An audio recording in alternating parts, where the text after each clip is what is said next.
Hello everyone. So if you want to build an AFK fish farm in Minecraft, first we're going to dig 4 blocks, then place a double chest, a hopper, an oak fence, then a heavy weighted pressure plate. Place the water bucket here, a note block, any block you want right here, then a trapdoor. We prefer iron one. Right here you get your fishing rod. Then here we need an auto clicker. You put it on about 3.5 seconds. Like 30, 350.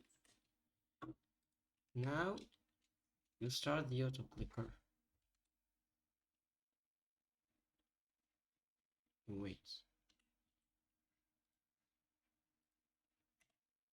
Like that.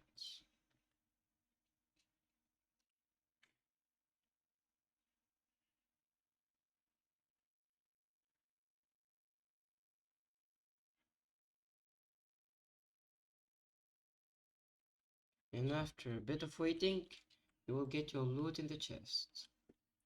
That's it. Thanks for watching. Don't forget to like and subscribe.